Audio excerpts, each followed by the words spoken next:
ਸੋ ਸਵਾਗਤ ਕਰਦਾ ਹਾਂ ਜੀ ਇੱਕ ਵਾਰ ਫਿਰ ਆਪ ਸਭ ਦਾ ਅੱਜ ਦੇ ਇਸ ਪ੍ਰੋਗਰਾਮ ਦੇ ਵਿੱਚ। ਇੱਕ ਅਸੀਂ ਨਵੀਂ ਸੀਰੀਜ਼ ਸ਼ੁਰੂ ਕੀਤੀ ਹੈ ਜਿਸ ਵਿੱਚ ਕਿ ਪ੍ਰੈਗਨੈਂਸੀ ਅਤੇ ਚਾਈਲਡ ਬਰਥ ਉੱਤੇ ਆ ਕੇ ਸਾਡੇ ਨਾਲ ਗੁਰਜੀਤ ਮਨਹਾਸ ਜੀ ਜਿਹੜੇ ਕਿ ਇੱਕ ਰਜਿਸਟਰਡ ਨਰਸ ਨੇ, ਕੁਆਂਟਲ ਪੋਲੀਟੈਕ ਯੂਨੀਵਰਸਿਟੀ ਵਿੱਚ ਪੜ੍ਹਾਉਂਦੇ ਵੀ ਨੇ ਤੇ ਨਾਲ ਸਰੀ ਮੈਮੋਰੀਅਲ ਹਸਪਤਾਲ ਵਿੱਚ ਆ ਕੇ ਇਹ ਲੈਕਚਰਸ ਵੀ ਦਿਆ ਕਰਦੇ ਨੇ। ਇੱਥੇ ਸਟੂਡੀਓ ਵਿੱਚ ਆ ਕੇ ਤੁਹਾਡੇ ਨਾਲ ਗੱਲਬਾਤ ਕਰ ਰਹੇ ਨੇ ਤੇ ਤੁਹਾਨੂੰ ਇਨਫੋਰਮੇਸ਼ਨ ਦੇ ਰਹੇ ਨੇ ਕਿ ਕਿਸ ਤਰੀਕੇ ਨਾਲ ਮਾਪਿਆਂ ਨੂੰ ਪਤਾ ਹੋਣਾ ਚਾਹੀਦਾ ਹੈ ਕਿ ਕਿਹੜੀ ਚੀਜ਼ਾਂ ਦਾ ਉਹਨਾਂ ਨੂੰ ਧਿਆਨ ਰੱਖਣਾ ਚਾਹੀਦਾ ਹੈ ਬੱਚੇ ਦੇ ਜਨਮ ਤੋਂ ਪਹਿਲਾਂ ਤੇ ਬੱਚੇ ਦੇ ਜਨਮ ਤੋਂ ਬਾਅਦ। ਆਓ ਇਸੇ ਸੰਬੰਧ ਵਿੱਚ ਅੱਜ ਗੱਲਬਾਤ ਕਰਦੇ ਹਾਂ ਕਿ ਜਿੱਥੇ ਅਸੀਂ ਕਹਿੰਦੇ ਹਾਂ ਕਿ ਜਦੋਂ ਮਾਂ ਪ੍ਰੈਗਨੈਂਟ ਹੋ ਗਈ ਤਾਂ ਫਿਰ ਉਸ ਦੀ ਹੀ ਡਿਊਟੀ ਹੈ ਕਿ ਉਹ ਬੱਚੇ ਦੀ ਸਹੀ ਪਰਵਰਿਸ਼ ਕਰੇ, ਉਸ ਦੀ ਦੇਖਭਾਲ ਕਰੇ। ਪਰ ਕੀ ਪਿਤਾ ਨੂੰ ਅਸੀਂ ਕਹਿ ਸਕਦੇ ਹਾਂ ਕਿ ਉਸ ਦਾ ਕੋਈ ਰੋਲ ਨਹੀਂ ਹੈ?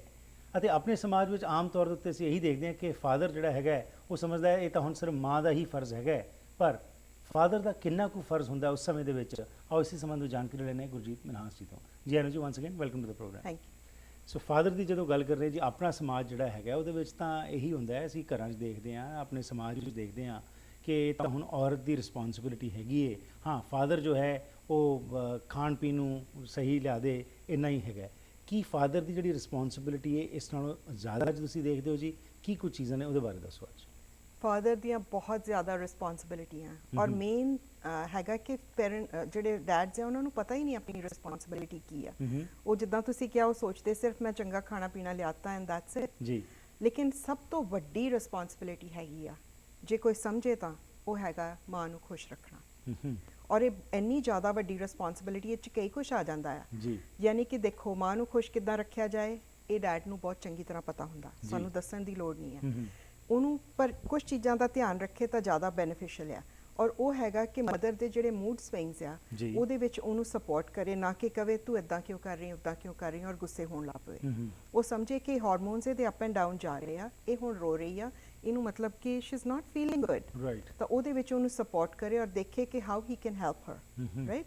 ਦੂਸਰਾ ਹੈ ਕਿ ਜਿੱਦਾਂ ਅਸੀਂ ਮੈਂਸ਼ਨ ਕੀਤਾ ਖਾਣੇ ਪੀਣੇ ਦਾ, ਜੇ ਉਹਨੂੰ ਕਹਿੰਦਾ ਕਿ ਤੂੰ ਹੈਲਥੀ ਚੀਜ਼ਾਂ ਖਾ, ਮਤਲਬ ਇਹ ਨਹੀਂ ਕਿ ਉਹ ਸੋਡਾ ਪੌਪ ਔਰ ਚਿਪਸ ਔਰ ਫਰਾਈਜ਼ ਉਹਦੇ ਮੂਹਰੇ ਬੈਠ ਕੇ ਖਾਵੇ, ਕਿਉਂਕਿ ਜੇ ਉਹ ਇਦਾਂ ਕਰੇਗਾ ਨੈਚੁਰਲੀ ਉਹ ਪਰੇਸ਼ਾਨ ਹੋਊਗੀ, ਕਿਉਂਕਿ ਉਹਨੂੰ ਪਤਾ ਕਿ ਮੈਨੂੰ ਤਾਂ ਖਾਣ ਤੋਂ ਮਨਾ ਕਰ ਰਿਹਾ ਲੇਕਿਨ ਆਪ ਦੇਖੋ ਸਾਰੇ ਜਣੇ ਕਿੱਦਾਂ ਇੰਜੋਏ ਕਰ ਰਹੇ ਆ। ਸੋ ਇਹ ਵੀ ਉਹਦਾ ਆ ਜਾਂਦਾ ਕਿ ਉਹਦੇ ਨਾਲ ਵੀ ਉਹ ਨਾ ਕਰੇ। ਦੂਸਰਾ ਹੈਗਾ ਆ ਕਿ ਜੇ ਉਹ ਕਿਤੇ ਜਾਣਾ ਚਾਹੁੰਦੀ ਆ, ਕੁਝ ਕਰਨਾ ਚਾਹੁੰਦੀ ਆ, ਉਹਨੂੰ ਮਤਲਬ ਆਊਟ ਆਫ ਦ ਵੇ ਵੀ ਥੋੜਾ ਜਾ ਕੇ ਹੈਲਪ ਔਰ ਸਪੋਰਟ ਕਰੇ ਕਿ ਠੀਕ ਆ ਅਸੀਂ ਚੱਲਦੇ ਹਾਂ, if that makes you happy let's do it, right. ਔਰ ਤੁਸੀਂ ਕਹੋਗੇ ਕਿ ਕਿਉਂ ਮਾਂ ਨੂੰ ਖੁਸ਼ ਰੱਖਣਾ ਜ਼ਰੂਰੀ ਆ? ਦੇਖੋ, ਵੈਸੇ ਤਾਂ ਹਮੇਸ਼ਾ ਹੀ ਖੁਸ਼ ਰੱਖਣਾ ਚਾਹੀਦਾ, ਲੇਕਿਨ ਇਸ ਟਾਈਮ ਤੇ ਜਿਹੜੇ ਮਦਰ ਦੇ ਇਮੋਸ਼ਨਸ ਆ ਇਹ ਸਿੱਧੇ ਡਾਇਰੈਕਟਲੀ ਟ੍ਰਾਂਸਫਰ ਹੁੰਦੇ ਬੱਚੇ ਨੂੰ। ਔਰ ਕਈ ਵਾਰ ਦੇਖੋ ਜਿਹੜੇ ਪ੍ਰੈਗਨੈਂਸੀ ਦੌਰਾਨ ਜੇ ਮਦਰਸ ਦੇ ਇਮੋਸ਼ਨਸ ਬਹੁਤ ਸਫਰ ਕਰ ਰਹੀ ਆ, ਬਹੁਤ ਟੈਰੇਬਲ ਇਮੋਸ਼ਨਸ ਦੇ ਐਕਸਪੀਰੀਐਂਸਿਸ ਦੇ ਥਰੂ ਗਰੋ ਕਰਦੀ, ਉਹਦਾ ਅਸਰ ਬੱਚੇ ਤੇ ਬਹੁਤ ਬੁਰਾ ਪੈਂਦਾ। ਔਰ ਇਹ ਵੱਡੀ ਰੀਜ਼ਨ ਆ ਕਿ ਬਾਅਦ ਵਿੱਚ ਅਸੀਂ ਕਹਿੰਦੇ ਸਾਡਾ ਬੱਚਾ ਇਦਾਂ ਕਰਦਾ ਜੀ, ਬੋਲਦਾ ਨਹੀਂ ਜੇ, ਇਹਨੂੰ ਇਦਾਂ ਪਤਾ ਨਹੀਂ ਕਿਉਂ ਕਰਦਾ। ਉਹ ਸਾਰਾ ਕੁਝ ਜੇ ਤੁਸੀਂ ਟ੍ਰੇਸ ਬੈਕ ਕਰਦੇ ਆ ਉਹ ਪ੍ਰੈਗਨੈਂਸੀ ਦੇ ਇਮੋਸ਼ਨਸ ਕਰਕੇ ਹੁੰਦਾ।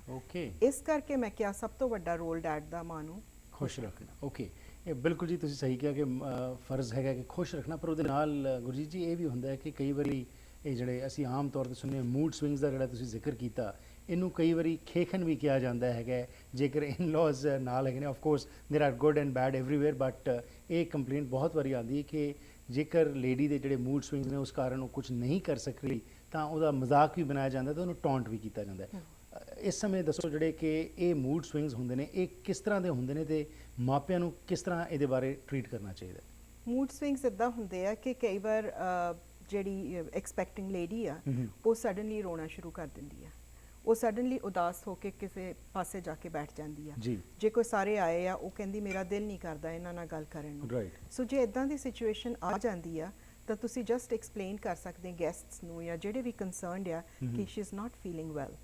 ਇਹ ਤੁਸੀਂ ਕਹਿ ਕੇ ਸਿੰਪਲ ਉਹਨੂੰ ਅਲਾਉ ਕਰੋ ਕਿ ਉਹ ਉੱਥੋਂ ਚਲੀ ਜਾਵੇ ਔਰ ਆਪਣੇ ਆਪ ਨੂੰ ਰਿਕਵਰੀ ਟਾਈਮ ਉਹਨੂੰ ਦਿਓ ਤਾਂ ਕਿ ਉਹ ਰਿਕਵਰ ਕਰਕੇ and then if she feels good she can come out, if she doesn't she can keep alone, ਤਾਂ ਕਿ ਐਟਲੀਸਟ ਕਿ ਦੂਸਰੇ ਜਿਹੜੇ ਉਹਨੂੰ ਪਰੇਸ਼ਾਨ ਨਾ ਜ਼ਿਆਦਾ ਕਰਨ। So that's what. ਐਂਡ ਉਸ ਤੋਂ ਇਲਾਵਾ ਨੌਜ਼ੀਆ ਵਗੈਰਾ ਵੀ ਹੁੰਦਾ ਹੈਗਾ ਇਸ ਸਮੇਂ ਦੇ ਵਿੱਚ, ਉਹਨੂੰ ਵੀ ਕਿਵੇਂ ਅੰਡਰਸਟੈਂਡ ਕੀਤਾ ਜਾਏ ਤੇ ਸਪੋਰਟ ਕੀਤੀ ਜਾਵੇ? ਨੌਜ਼ੀਆ ਲਈ ਤਾਂ ਅਸੀਂ ਡਿਟੇਲ 'ਚ ਬਾਅਦ 'ਚ ਗੱਲ ਕਰਾਂਗੇ ਕਿਉਂਕਿ ਉਹਦੇ ਲਈ ਤਾਂ ਬਹੁਤ ਵਧੀਆ ਮੈਡੀਕੇਸ਼ਨ ਔਰ ਸਿਸਟਮ ਹੈਗਾ ਆ ਜਿਹਦੇ ਨਾਲ ਉਹਨੂੰ ਹੈਲਪ ਕੀਤਾ ਜਾ ਸਕਦਾ ਔਰ ਉਹ ਕੋਪ ਕਰ ਸਕਦਾ। ਓਕੇ, ਇਸ ਤੋਂ ਇਲਾਵਾ ਜਿੱਥੇ ਕਿਹਾ ਕਿ ਮਾਂ ਨੂੰ ਖੁਸ਼ ਰੱਖਣਾ ਇਹ ਫਸਟ ਪ੍ਰਾਇੋਰਟੀ ਹੋਣੀ ਚਾਹੀਦੀ ਹੈ ਵੁੱਡ ਬੀ ਫਾਦਰ ਦੀ, ਤੇ ਉਸ ਤੋਂ ਇਲਾਵਾ ਹੋਰ ਕਿਵੇਂ ਸਪੋਰਟ ਕੀਤਾ? ਹਾਂਜੀ, ਹੋਰ ਇਸ ਤਰ੍ਹਾਂ ਕਿ ਜਿੱਥੇ ਵੀ ਉਹਨੇ ਜਾਣਾ ਡੈਡ ਨਾਲ ਜਾਵੇ, ਜਿੱਦਾਂ ਡਾਕਟਰਸ ਵਿਜ਼ਿਟ ਤੇ ਜਾਣਾ, ਕੋਈ ਅਲਟਰਾਸਾਊਂਡ ਲਈ ਜਾਣਾ, ਕੋਈ ਹੋਰ ਬਲੱਡ ਇਨਵੈਸਟੀਗੇਸ਼ਨਸ ਲਈ ਜਾਣਾ, ਡੈਡ ਉਹਨੂੰ ਲੈ ਕੇ ਜਾਵੇ। ਜੀ ਜੇ ਉਹਨੇ ਆਪਣੇ ਜਿੱਦਾਂ ਹਸਪੀਟਲ ਦਾ ਤੁਸੀਂ ਅੱਜ ਕੱਲ੍ਹ ਦੇਖਦੇ ਕਿ ਟੂਰਸ ਅਰੇਂਜ ਕਰਦੇ ਆ ਕਿ ਯਾਨੀ ਕਿ ਤੁਸੀਂ ਜਾ ਕੇ ਪਹਿਲਾਂ ਹਸਪੀਟਲ ਨੂੰ ਦੇਖ ਆਓ, ਕਿ ਚੈੱਕਆਊਟ ਕਰ ਲਓ ਕਿ ਬਰਥਿੰਗ ਸਵੀਟ ਕਿੱਦਾਂ ਦੀ ਆ, ਕਿਹੜੇ ਫੈਸਿਲਿਟੀਜ਼ ਆ। ਤੁਸੀਂ ਉਹ ਉਸ ਟਾਈਮ ਤੇ ਮਾਂ ਦੇ ਨਾਲ ਜਾਓ, ਆਪਣੀ ਵਾਈਫ ਦੇ ਨਾਲ ਜਾਓ।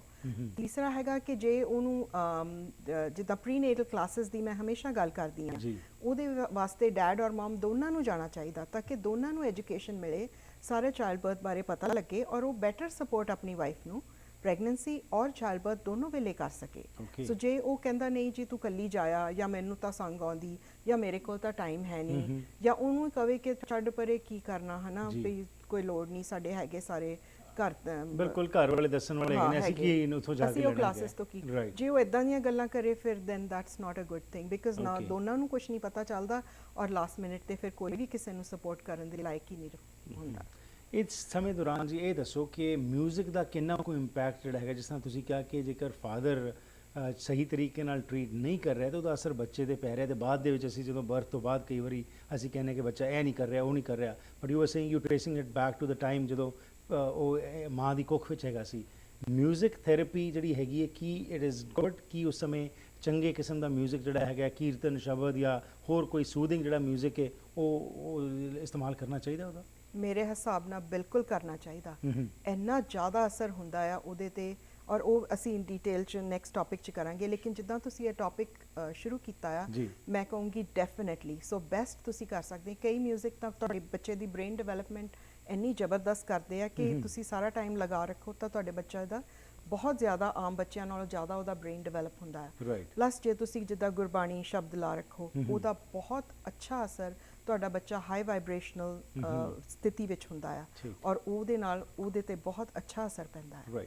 ਇਸ ਦੇ ਨਾਲ ਜਿੱਥੇ ਸਪੋਰਟ ਦੀ ਗੱਲ ਕरें, ਇੱਕ ਬਹੁਤ ਅਹਿਮ ਸਪੋਰਟ ਹੁੰਦੀ ਹੈ ਫਾਈਨੈਂਸਿਸ ਦੀ, ਉਹਦੇ ਬਾਰੇ ਦੱਸੋ ਕਿ ਕਿੰਨਾ ਕੁ ਇੱਕ ਫਾਦਰ ਜਿਹੜਾ ਇਸ ਸਮੇਂ ਆਪਣਾ ਰੋਲ ਇਸ ਵਕਤ ਤੋਂ ਨਿਭਾ ਸਕਦਾ ਹੈ? ਦੇਖੋ, ਉਹਨੂੰ ਅਰੇਂਜ ਕਰਨਾ ਚਾਹੀਦਾ ਕਿ ਜੇ ਕਿਤੋਂ ਵੀ ਐਕਸਟਰਾ ਸੋਰਸ ਆਫ ਇਨਕਮ ਹੋ ਸਕਦੀ ਆ, ਹੀ ਸ਼ੁਡ ਟਰਾਈ ਫॉर दैट। ਨਹੀਂ ਆ ਤਾਂ ਫਿਰ ਸੇਵਿੰਗ ਸਟਾਰਟ ਕਰ ਲਵੇ, ਕਿਉਂਕਿ ਬੱਚੇ ਦੇ ਇੰਨੇ ਜ਼ਿਆਦਾ ਕੈਨੇਡਾ 'ਚ ਐਕਸਪੈਂਸਿਸ ਆ ਕਿ ਤੁਸੀਂ ਸੋਚ ਨਹੀਂ ਸਕਦੇ। ਦੂਸਰਾ, ਜਦੋਂ ਸਾਰੇ ਸੋਚਦੇ ਕਿ ਸਾਡਾ ਬੱਚਾ ਜੀ ਉਹਨੂੰ ਸਭ ਤੋਂ ਬੈਸਟ ਮਿਲਣਾ ਚਾਹੀਦਾ, ਅਸੀਂ ਜੀ ਲੇਟੈਸਟ ਕਾਰ ਸੀਟ ਉਹਦੇ ਲਈ ਲੈ ਕੇ ਆਵਾਂਗੇ, ਅਸੀਂ ਤਾਂ ਬੈਸਟ ਸਟਰੋਲਰ ਲੈ ਕੇ ਆਵਾਂਗੇ, ਇਹ ਸਾਰਾ ਜੇ ਤੁਸੀਂ ਸੱਚ ਪੁੱਛੋ ਮੀਨਸ ਨਥਿੰਗ। ਤੁਸੀਂ ਆਪਣੇ ਫੈਮਿਲੀ ਮੈਂਬਰ ਕੋਈ ਜਿਹਦੇ ਹੁਣੇ ਬੇਬੀ ਹੋ ਕੇ ਹਟਿਆ, ਤੁਸੀਂ ਉਹਨਾਂ ਤੋਂ ਲੈ ਲਓ, ਉਹਦਾ ਕੁਝ ਨਹੀਂ ਜਾਂਦਾ। You save so much on money. ਤੁਸੀਂ ਕ੍ਰੇਗਸਲਿਸਟ ਤੇ ਜਾ ਕੇ ਤੁਸੀਂ ਦੇਖੋ ਕਿ ਜਿਹੜੇ ਆਪਣਾ ਦੇ ਰਹੇ ਆ ਕਿ ਤੁਸੀਂ ਥੋੜੀ ਜਿਹੀ ਨੋਮੀਨਲ ਪ੍ਰਾਈਸ ਤੇ ਸਾਡਾ ਜੀ ਸਟਰੋਲਰ ਲੈ ਜਾਓ, ਸਾਡੇ ਕਾਰ ਸੀਟ ਲੈ ਜਾਓ, ਸਾਡੇ ਹੋਰ ਕੋਈ ਕ੍ਰਿਬ ਲੈ ਜਾਓ, ਤੁਸੀਂ ਉਹ ਚੀਜ਼ਾਂ ਤੇ ਲੈ ਕੇ ਤੁਸੀਂ ਬਹੁਤ ਇਕਨੋਮਾਈਜ਼ ਕਰ ਸਕਦੇ ਆ। ਆਪਣੀ ਪਹਿਲਾਂ ਤਿਆਰੀ ਕਰੋ, ਸਾਰਾ ਮਤਲਬ ਆਪਣੀ ਵਾਈਫ ਦੇ ਨਾਲ ਮਿਲ ਕੇ ਸ਼ਾਪਿੰਗ ਕਰੋ, ਉਹਦੇ ਨਾਲ ਸਾਰੇ ਸਿਸਟਮ ਆਪਣਾ ਸੈੱਟ ਕਰੋ। ਹਸਪੀਟਲ ਲਈ ਬੈਗ ਪੈਕ ਕਰਨਾ, ਉਹਦੇ ਲਈ ਉਹਦੀ ਹੈਲਪ ਕਰੋ। ਤੁਸੀਂ ਇਹ ਸਾਰੀਆਂ ਚੀਜ਼ਾਂ ਦੇ ਵਿੱਚ ਉਹਨੂੰ ਸਪੋਰਟ ਕਰੋ ਤਾਂ ਕਿ everything is ready. there is, you're not taking a chance। ਤੁਸੀਂ ਹਸਪੀਟਲ ਦਾ ਵੀ ਚੱਕਰ ਮਾਰ ਕੇ ਆਓ ਕਿ ਪਾਰਕਿੰਗ ਲਾਟ ਕਿੱਥੇ ਆ, ਕਿੱਥੇ ਮੈਂ ਕੀ ਕਰੂੰਗਾ ਜਦੋਂ ਟਾਈਮ ਆਏ। ਇਹ ਨਹੀਂ ਕਿ ਸ਼ੁਡ ਬੀ ਅ ਸਰਪ੍ਰਾਈਜ਼ ਕਿ ਉਹ ਹੁਣ ਅਸੀਂ ਜਾਈਏ ਕਿੱਥੇ, ਸਾਨੂੰ ਤਾਂ ਰਸਤਾ ਹੀ ਪਤਾ ਨਹੀਂ। ਵੈਲ ਪ੍ਰੀਪੇਅਰਡ ਹੋ ਪਹਿਲੇ ਤੋਂ ਹੀ। ਹਾਂਜੀ, ਇਹਦੇ ਬਾਰੇ ਹੋਰ ਗੱਲਬਾਤ ਕਰਦੇ ਹਾਂ ਜੀ, ਕਿਉਂਕਿ ਤੁਸੀਂ ਜਿਹੜਾ ਇੱਕ ਜ਼ਿਕਰ ਕੀਤਾ ਸੀ ਕਿ ਖਾਣ ਪੀਣ ਦਾ, ਕਿ ਹਸਬੈਂਡ ਵਾਈਫ ਨੂੰ ਤਾਂ ਰੋਕ ਰਿਹਾ, ਪੌਪ ਨਾ ਖਾਓ, ਇਹ ਨਾ ਕਰੋ, ਉਹ ਨਾ ਕਰੋ, ਤੇ ਆਪ ਬੈਠ ਕੇ ਇਹ ਸਭ ਕੁਝ ਕਰ ਰਿਹਾ, ਯਾਨੀ ਕਿ ਹੈਬਿਟਸ ਵਿੱਚ ਪਰਿਵਰਤਨ ਲਿਆਉਣ ਦੀ ਲੋੜ ਹੈ। ਕਿਸ ਕਿਸਮ ਦੀਆਂ ਹੈਬਿਟਸ ਵਿੱਚ ਚੇਂਜਸ ਦੀ ਲੋੜ ਹੁੰਦੀ ਹੈ, ਇਸ ਬਾਰੇ ਗੱਲ ਕਰਨੀ ਹੈ ਜੀ ਇਸ ਬ੍ਰੇਕ ਤੋਂ ਬਾਅਦ।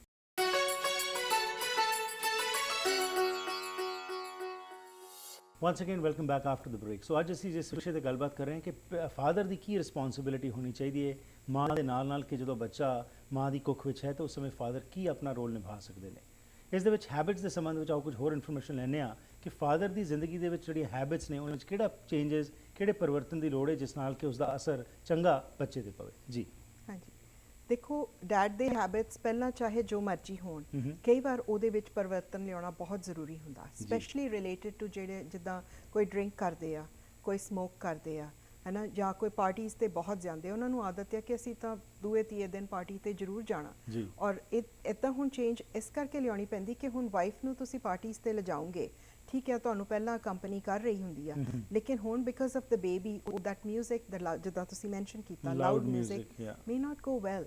ਹੋ ਸਕਦਾ ਬੇਬੀ ਅੰਦਰ ਬਹੁਤ ਜ਼ਿਆਦਾ ਜ਼ੋਰ ਨਾਲ ਲੱਤਾਂ ਮਾਰਨੀਆਂ ਸ਼ੁਰੂ ਕਰ ਦੇਵੇ, baby doesn't like the music, ਔਰ ਫਿਰ ਮਦਰ ਮਜਬੂਰ ਹੋ ਕੇ ਉੱਥੇ ਬੈਠੀ ਰਹਿੰਦੀ ਹੈ। So dad has to understand those things. Plus alcohol consumption ਦਾ ਜਿਹੜੇ ਬਾਅਦ ਦੇ ਇਫੈਕਟਸ ਆ ਹੀ has to be careful about that ਕਿਉਂਕਿ Right. ਡਰਿੰਕ ਐਂਡ ਡਰਾਈਵ ਨਹੀਂ ਕਰ ਸਕਦੇ ਫਿਰ ਦੈਟ ਮੀਨਸ ਵਾਈਫ ਨੂੰ ਡਰਾਈਵ ਕਰਨਾ ਪਏਗਾ ਹੂੰ so all these things stress ਵਧੇਗਾ ਉਹਦੇ ਨਾਲ ਹਾਂਜੀ ਜਾਂ ਹੋਰ ਸਟ੍ਰੈਸ problems ਵਧੇਗਾ ਆ ਸਕਦੀਆਂ। ਔਰ ਪ੍ਰੋਬਲਮਸ ਜ਼ਿਆਦਾ ਹੋਣਗੀਆਂ Okay. ਸੋ ਇਹਦਾ ਧਿਆਨ ਰੱਖਣਾ ਪਏਗਾ ਠੀਕ ਹੈ ਹੁਣ ਗੱਲ ਆਉਂਦੀ ਜੀ ਜਿੱਥੇ ਮਾਂ ਦੀ ਤੇ ਬੜੀ ਇੰਟੀਮੇਟ ਰਿਲੇਸ਼ਨਸ਼ਿਪ ਆਪਣੇ ਬੱਚੇ ਨਾਲ ਹੈ ਉਹ ਸ਼ੀ ਇਜ਼ ਫੀਲਿੰਗ ਇਟ ਉਸ ਬੱਚੇ ਨੂੰ ਆਪਣੀ ਵੂਮ ਵਿੱਚ ਕੈਰੀ ਕਰ ਰਹੀ ਹੈਗੀ ਹੈ ਫਾਦਰ ਦੀ ਰਿਲੇਸ਼ਨਸ਼ਿਪ ਬਣਾਉਣ ਵਾਸਤੇ ਉਸ ਬੱਚੇ ਨਾਲ ਜਿਹੜਾ ਕਿ ਅਜੇ ਜੰਮਿਆ ਨਹੀਂ ਹੈਗਾ ਕੀ ਇਹ ਜਨਮ ਤੋਂ ਪਹਿਲਾਂ ਹੀ ਰਿਲੇਸ਼ਨਸ਼ਿਪ ਡਿਵੈਲਪ ਹੋ ਸਕਦੇ ਨੇ ਤੁਸੀਂ ਬਹੁਤ ਵਧੀਆ ਸਵਾਲ ਪੁੱਛਿਆ ਆਮ ਸਾਰੇ ਸੋਚਦੇ ਆ ਕਿ ਜਦੋਂ ਬੱਚਾ ਹੋਊਗਾ ਫਿਰ ਅਸੀਂ ਉਹਨੂੰ ਦੇਖਾਂਗੇ ਵੀ ਕਿੱਦਾਂ ਦਾ ਆ ਫਿਰ ਅਸੀਂ ਉਹਦੇ ਨਾਲ ਗੱਲਾਂ ਕਰਾਂਗੇ ਜੀ ਲੇਕਿਨ ਮੈਂ ਤੁਹਾਨੂੰ ਇੱਕ ਗੱਲ ਦੱਸਾਂ ਮੈਂ ਇੱਕ ਵਾਰੀ ਨਹੀਂ ਬਹੁਤ ਵਾਰੀ ਦੇਖਿਆ ਜਿਹੜੇ ਡੈਡਸ ਹੁੰਦੇ ਜਿਹੜੇ ਰੀਅਲੀ ਇਨਵੋਲਵਡ ਆ ਉਹ ਬੇਬੀ ਹੋਣ ਤੋਂ ਪਹਿਲਾਂ ਹੀ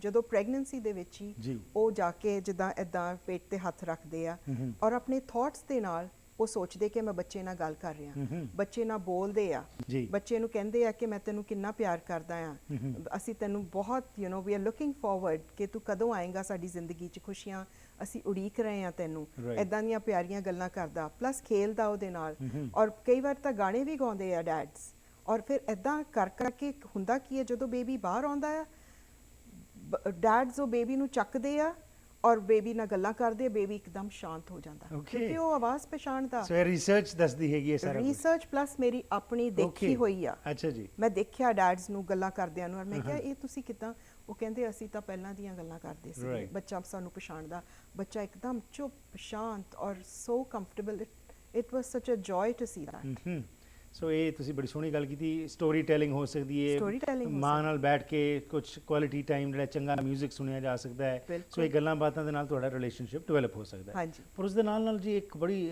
ਫੇਮਸ ਇੱਕ ਸੇਇੰਗ ਹੈਗੀ ਹੈ ਕਿ ਜੀ ਇੱਕ ਪਿਓ ਜਿਹੜਾ ਹੈਗਾ ਹੈ, ਵਾਅਦਾ ਕਰਦਾ ਆਪਣੇ ਬੱਚੇ ਨੂੰ ਅਤੇ ਉਸ ਬਾਰੇ ਮੈਂ ਚਾਹਾਂਗਾ ਕਿ ਜ਼ਰੂਰ ਸਾਡੇ ਦਰਸ਼ਕਾਂ ਨਾਲ ਸ਼ੇਅਰ ਕਰੋ ਤੁਸੀਂ ਤਾਂ ਕਿ ਜਿਹੜੇ ਵੁੱਡ ਬੀ ਫਾਦਰਸ ਨੇ ਉਹ ਜ਼ਰੂਰ ਇਹਦਾ ਬੈਨੀਫਿਟ ਲੈ ਸਕਣ ਤੇ ਇੱਕ strong bonding between the child and ਦੈਮਸੈਲਵਸ ਉਹ ਕ੍ਰੀਏਟ ਕਰ ਸਕਣ ਇਹ ਹੈਗਾ ਡੈਡ ਦਾ ਪ੍ਰੋਮਿਸ ਅੱਛਾ ਜੀ। ਜਿਹੜਾ ਕਿ ਉਹ ਆਪਣੇ ਬੱਚੇ ਲਈ ਕਰਦਾ ਆ ਔਰ ਬਹੁਤ ਇਮੋਸ਼ਨਲ ਔਰ ਬਹੁਤ ਬੱਚੇ ਨਾਲ ਬੌਂਡ ਕਰਨ ਵਾਲਾ ਪ੍ਰੋਮਿਸ ਆ ਜੀ ਜੇ ਕਿਤੇ ਸਾਰੇ ਡੈਡਸ ਇਹ ਪ੍ਰੋਮਿਸ ਕਰ ਲੈਣ ਤਾਂ ਫਿਰ ਮੈਂ ਕਹਿੰਦੀ ਕਿ ਸਵਰਗ ਹੋ ਜਵੇ ਵੰਡਰਫੁਲ ਸੋ ਕੀ ਲਿਖਿਆ ਕੀ ਹੈ ਜੀ ਇਹਦੇ ਵਿੱਚ ਇਹ ਇੰਗਲਿਸ਼ ਵਿੱਚ ਹੈ ਇਜ਼ ਇਟ ਓਕੇ ਜੀ ਯਾ ਪਲੀਜ਼ ਗੋ ਹੈਡ ਯਾ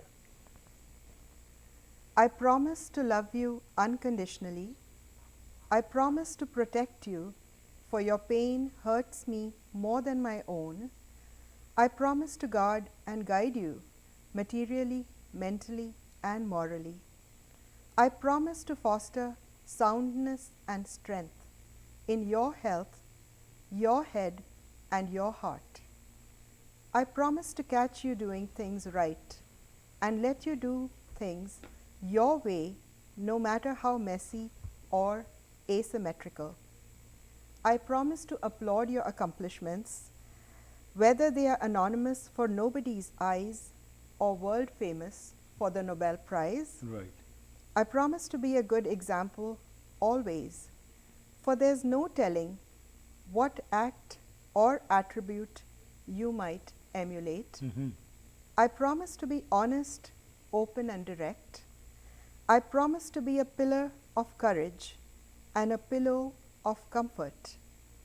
I promise to explore the world with you, explain the world to you, and expect the world of you. wow I promise to be a fortress in which you can hide, a friend in whom you can confide, and a father in whose heart you'll find love and in whose eyes you find pride. what a wonderful statement it's really a wonderful statement ਸੋ ਜਾਂਦੇ ਜਾਂਦੇ ਜੀ ਇਹ ਵੀ ਤੁਹਾਡੇ ਤੋਂ ਜਾਣਨਾ ਚਾਹਾਂਗੇ ਇਹ ਤਾਂ ਵਾਅਦਾ ਜਿਹੜਾ ਬੱਚਾ ਨੂੰ ਕੀਤੇ ਜਾ ਰਿਹਾ ਹੈ ਜਨਮ ਤੋਂ ਪਹਿਲਾਂ ਪਰ ਫਾਦਰ ਦੀ ਰਿਸਪੌਂਸਿਬਿਲਿਟੀ ਜਿਹੜੀ ਹੁਣ ਤੱਕ ਅਸੀਂ ਗੱਲ ਕੀਤੀ ਇਟਸ ਬਿਫੋਰ ਬਰਥ ਪਰ ਜਨਮ ਤੋਂ ਬਾਅਦ ਵੀ ਕੀ ਫਾਦਰ ਦੀ ਰਿਸਪੌਂਸਿਬਿਲਿਟੀ ਵਿੱਚ ਜਿਹੜੀ ਤੁਸੀਂ ਇਹ ਸਾਨੂੰ ਦੱਸਿਆ ਇਹ ਹੋਣਾ ਚਾਹੀਦਾ ਹੈ ਇਹਦੇ 'ਚ ਕੋਈ ਚੇਂਜਸ ਹੁੰਦੀਆਂ ਨੇ ਜਾਂ ਇਹਨੂੰ ਕਿਸ ਤਰ੍ਹਾਂ ਤੁਸੀਂ ਕਹੋਗੇ ਕਿ ਜਿਹੜੀਆਂ ਚੀਜ਼ਾਂ ਸਾਨੂੰ ਇਨਕੋਰਪੋਰੇਟ ਕਰਨ ਦੀ ਲੋੜ ਹੈਗੀ ਹੈ ਹਾਂਜੀ ਕੁਝ ਮੈਂ ਜ਼ਰੂਰੀ ਚੀਜ਼ਾਂ ਜੀ, ਦੱਸਣਾ sure. ਚਾਹੂੰਗੀ ਜੀ ਸਭ ਤੋਂ ਪਹਿਲਾਂ ਤਾਂ ਯੂ ਮਸਟ ਬੀ ਅਵੇਲੇਬਲ ਜਦੋਂ ਵੀ ਟਾਈਮ ਆਵੇ ਤਾਂ ਤੁਸੀਂ ਉਹਨੂੰ ਮਦਰ ਨੂੰ ਅਕੰਪਨੀ ਕਰਨਾ ਜੇ ਤੁਸੀਂ ਨਹੀਂ ਅਵੇਲੇਬਲ ਆ ਤਾਂ ਕਿਸੇ ਤਰੀਕੇ ਨਾਲ ਵੀ ਛੁੱਟੀ ਲੈ ਕੇ ਉਸ ਟਾਈਮ ਤੇ ਤੁਸੀਂ ਉਹਦਾ ਸਾਥ ਜ਼ਰੂਰ ਦੇਣਾ Okay. ਉਹਨੂੰ ਇਕੱਲੀ ਨੂੰ ਨਹੀਂ ਛੱਡਣਾ ਜੀ ਫਿਰ you have to be her mouthpiece ਕਈ ਵਾਰ ਮਦਰ ਦੀ ਹਿੰਮਤ ਨਹੀਂ ਹੁੰਦੀ ਜਾਂ ਉਹਦੀ ਹਾਲਤ ਨਹੀਂ ਹੁੰਦੀ ਕਿ ਉਹ ਕੁਝ ਦੱਸ ਸਕੇ ਜੀ ਸੋ ਤੁਹਾਨੂੰ ਪਤਾ ਹੋਣਾ ਚਾਹੀਦਾ ਕਿ ਇਹ ਚੀਜ਼ਾਂ ਇਹ ਪਸੰਦ ਕਰਦੀ ਇਹ ਚੀਜ਼ਾਂ ਇਹ ਚਾਹੁੰਦੀ ਇਹ ਚੀਜ਼ਾਂ ਇਹ ਨਹੀਂ ਚਾਹੁੰਦੀ ਰਾਈਟ ਉਸ ਹਿਸਾਬ ਨਾਲ ਤੁਸੀਂ ਜਿਹੜੇ ਕੇਅਰ ਗਿਵਰਸ ਜਾਂ ਨਰਸਸ ਜਾਂ ਡਾਕਟਰਸ ਜਾਂ ਤੁਸੀਂ ਉਹਨਾਂ ਨੂੰ ਦੱਸ ਸਕਦੇ ਹੋ ਕਿ ਅਸੀਂ ਇਹ ਚੀਜ਼ ਪਸੰਦ ਕਰਦੇ ਹਾਂ। ਜੀ। ਅੱਛਾ, ਫਾਈਨਲੀ ਸਾਰਾ ਟਾਈਮ ਉਹਦੇ ਨਾਲ ਰਹਿਣਾ। ਆਪਣੇ ਨਾਲ ਤੁਸੀਂ ਆਪਣੇ ਡਰਿੰਕਸ, ਖਾਣਾ ਪੀਣਾ ਪੈਕ ਕਰਕੇ ਨਾਲ ਹੋਣਾ ਚਾਹੀਦਾ। ਕਿਸੇ ਵੀ ਬਹਾਨੇ ਨਾਲ ਵੀ ਮੇਰੀ ਕਾਰ ਦੀ ਪਾਰਕਿੰਗ ਮੁੱਕ ਗਈ ਜੀ, ਮੈਨੂੰ ਆ ਹੋ ਗਿਆ ਜੀ, ਹੁਣ ਮੈਂ ਨਹਾਉਣਾ ਧੋਣਾ ਆ, ਐਦਾਂ ਦੇ ਕੋਈ ਵੀ ਬਹਾਨੇ ਨਹੀਂ ਬਣਾ ਕੇ ਤੁਸੀਂ ਖਿਸਕਣਾ Right, ਉੱਥੋਂ। ਠੀਕ ਹੈ। ਸਾਰਾ ਟਾਈਮ ਤੁਸੀਂ ਉੱਥੇ ਨਾਲ ਰਹਿਣਾ ਜੀ। ਜਦ ਤੱਕ ਬੱਚੇ ਦਾ ਜਨਮ ਨਹੀਂ ਹੁੰਦਾ। ਔਰ ਪੂਰਾ ਟਾਈਮ ਆਪਣੀ ਵਾਈਫ ਨੂੰ, ਜਿੱਦਾਂ ਕਿ ਪ੍ਰੀਨੇਟਲ ਕਲਾਸਿਸ ਦੇ ਵਿੱਚ ਸਿਖਾਇਆ ਜਾਂਦਾ, Right. ਸਪੋਰਟ ਕਰਨਾ ਹੈ। ਬੱਚਾ ਜਦੋਂ ਜਨਮ ਲੈਂਦਾ, ਉਹਦੀਆਂ ਖੁਸ਼ੀਆਂ ਸਾਂਝੀਆਂ ਆਪਣੀ ਵਾਈਫ ਦੇ ਨਾਲ ਕਰਨਾ, ਜੀ। ਸਾਰਿਆਂ ਨੂੰ ਥੈਂਕਸ ਕਰਨਾ ਬਹੁਤ ਜ਼ਰੂਰੀ ਆ, ਜਿਹੜਾ ਕਿ ਕਈ ਵਾਰ ਸਾਡੇ ਭੁੱਲ ਜਾਂਦੇ ਆ ਥੈਂਕਸ ਕਰਨਾ। ਜੀ। ਔਰ ਉਸ ਤੋਂ ਬਾਅਦ ਮੈਂ ਇੱਕ ਚੀਜ਼ ਜ਼ਰੂਰ ਕਹਿਣਾ ਚਾਹੂੰਗੀ ਕਿ ਇਮੀਡੀਏਟਲੀ ਫੋਨ ਨਹੀਂ ਖੜਕਾਉਣੇ ਸਾਰਿਆਂ ਨੂੰ, ਅੱਛਾ ਜੀ। ਕਿਉਂਕਿ ਮਦਰ ਨੂੰ ਟਾਈਮ ਚਾਹੀਦਾ ਰਿਕਵਰੀ ਵਾਸਤੇ। Right. ਔਰ ਜੇ ਤੁਸੀਂ ਉਹਨੂੰ ਰੀਅਲੀ ਸਪੋਰਟ ਕਰਨਾ, ਰੀਅਲੀ ਆਪਣੀ ਫੈਮਿਲੀ ਦੀਆਂ ਖੁਸ਼ੀਆਂ ਮਾਣਨੀਆਂ ਆ, ਜੀ। ਤਾਂ ਸਾਰਿਆਂ ਨੂੰ ਤੁਸੀਂ ਠਹਿਰ ਕੇ ਫੋਨ ਕਰੋ, ਜਾਂ ਕਈ ਵਾਰ ਤੁਸੀਂ 1-2 ਦਿਨ ਬਾਅਦ ਹੀ ਕਰ ਲਓ। Right. ਉਹ ਘਰ ਆ ਕੇ ਤੁਹਾਨੂੰ ਵਧਾਈਆਂ ਦੇ ਸਕਦੇ ਆ। ਪਰ ਮਮ ਨੂੰ ਰੈਸਟ ਕਰਨ ਨੂੰ, ਔਰ ਉਹ ਜਿਹੜਾ ਇਮੀਡੀਏਟ ਟਾਈਮ ਆ ਬੇਬੀ ਨਾਲ ਇੰਜੋਏ ਕਰਨ ਦਾ, ਜੀ। ਬੌਂਡਿੰਗ ਕਰਨ ਦਾ, ਉਹਦਾ ਪੂਰਾ ਲਾਭ ਉਠਾਉਣਾ ਸੋ ਚਾਹੀਦਾ। ਐਜ਼ ਅ ਫੈਮਿਲੀ ਉਹ ਤੁਸੀਂ ਟਾਈਮ ਜਿਹੜਾ ਹੈ ਉਸ ਨੂੰ ਇੰਜੋਏ ਕਰੋ, ਬਜਾਏ ਕਿ ਤੁਸੀਂ ਲੋਕਾਂ ਨੂੰ ਬੁਲਾ ਕੇ ਤੁਸੀਂ ਉਹਦੇ ਵਿੱਚ ਹੀ ਉਲਝ ਜਾਂਦੇ ਹੋ। ਹਾਂਜੀ। ਤੁਹਾਡਾ ਬਹੁਤ ਬਹੁਤ ਧੰਨਵਾਦ ਜੀ ਸਾਰੀ ਇਨਫੋਰਮੇਸ਼ਨ ਦੇਣ ਲਈ, ਤੇ ਅਗਲੇ ਐਪੀਸੋਡਸ ਵਿੱਚ ਅਸੀਂ ਹੋਰ important issues related to pregnancy and childbirth ਕਰਾਂਗੇ। Thank you for your time.